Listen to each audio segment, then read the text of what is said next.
Gentlemen, I have been called out again, and I'm just being dramatic for no reason.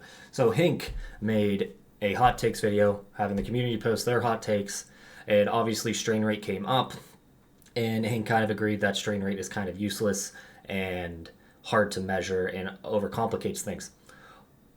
2 out of 3 of those points are correct, but let me defend myself because this gives me a good excuse to talk in front of a camera, and since I have a creative drought right now, this is just helping me stay relevant. So let's first talk about what strain is based off of the scientific definition. Strain, let me find the graph. This one. Strain is when a tissue is under load, it elongates. This is the same thing in material science. When a piece of material is under load, it elongates. The difference is that since we're bioorganic matter, we heal after the fact. And based off of how much trauma the tissue receives, the difference in healing response happens. So, first, the toe region is the working range of a tissue. So, it can be anywhere from 0% elongated or 0% strain, which would be 100% elongation, to 2% strain or 102% elongation. So, that means you're just a little bit longer, your tendon is a little bit under load. It's meant to stretch this much. Now, once we get outside the toe region, we will start seeing fatigue symptoms. And that's the range we want to be in theory, for penis enlargement, because we are not trying to break down the tissues. We are just trying to get it to release growth factors via fatigue and then compensate for the fatigue by building bigger and stronger collagen fibrils.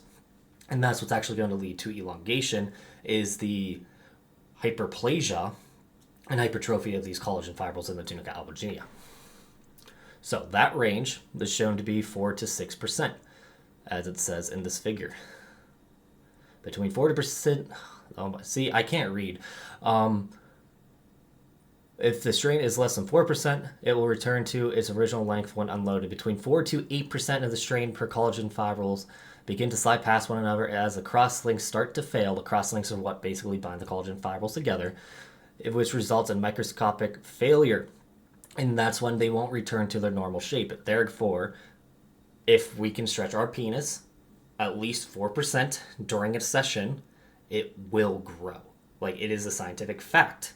Okay? Now, this is where the problem comes in with strain. Let's see. Is that, how do you measure it accurately? For me, I've never really had issues measuring it accurately. I keep the grip the same. I put my penis against my desk, and then I just pull it out as hard as I can, stab my fat pad with my ruler.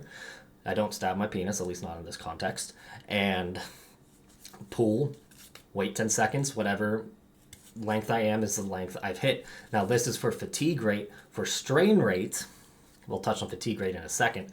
Strain rate, all I do, first set, I measure my length while in my extender, the apex, and then 30 minutes later, I measure it again. If it's over 4%, great, I'm done for the day. If not, I add another set, and eventually I'll hit my working rate.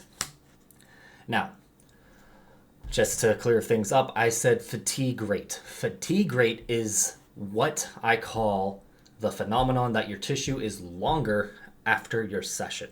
And for more old school guys, that's the floppiness factor after a good length workout. So, back to the graph. To show that we had some kind of fatigue, we need to show that we're outside the working range of the tissue, and we've set there. So, 2%.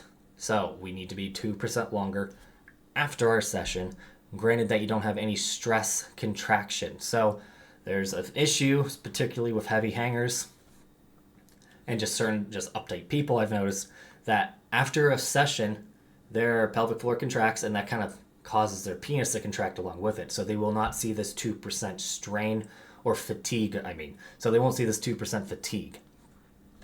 So that's another one of these pitfalls, is that it's going to vary case by case. But anyway, is strain needed? No, it is not needed.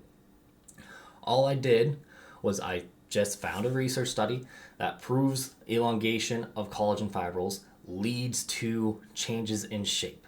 And with that, I found metrics that we can use to troubleshoot to make sure that our routines are as efficient as they need to be for gains.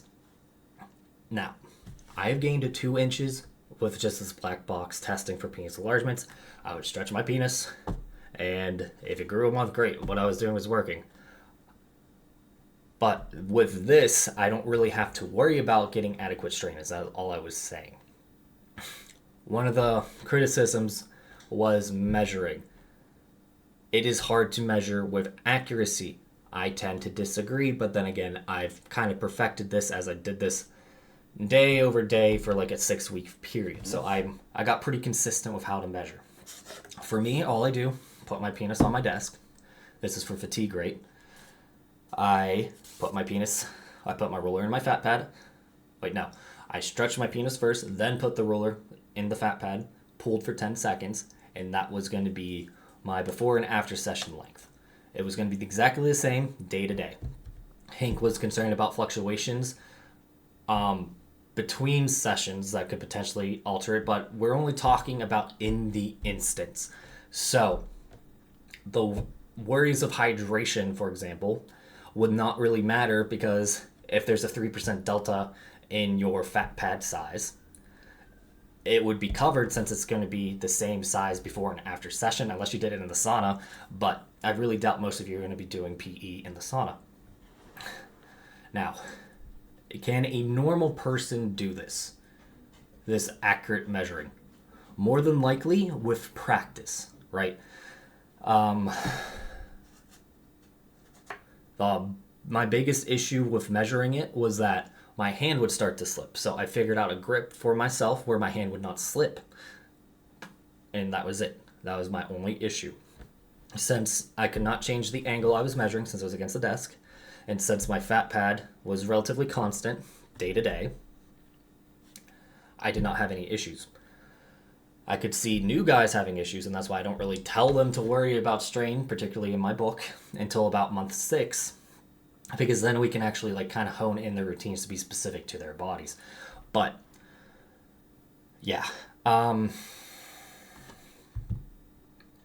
basically all I'm saying is that strain is just a tool in the box if you don't want to do the black box testing. If you want to ensure that you are gaining, just measure strain, measure fatigue, maybe do it 1 to 2 times a week once you get the hang of it. Because that's all I do, by the way, is I literally measure it 1 to 2 times a week just to make sure my routine is adequate. You don't need to do it every day. This is just when you're kind of insane and need to test it because you're writing a book on it, and go from there. But in my experience, I did not need to add many sets whatsoever once I got it dialed in. Yeah, this video is a bit rambly. If you couldn't tell, I'm a little bit sick, and this was completely unscripted. So, okay. So, a lot of this to say is that, yes, strain matters, but it only matters if you think it matters, and I'm not going to beat you over the head over it. I just think if you're struggling to gain, it is a very useful tool to measure your strain to make sure you're in the scientifically proven range of Davis's law of soft tissue reformation. That's all. Okay. Questions, comments, down there, r/getting bigger. Check out Hank's channel because he likes to bash me a bit. Leviathan Sups is back in stock. Hank would be mad if I didn't say anything about it. And then you can find my book at peakmyphysique.com, link in the description below. This is BD signing off.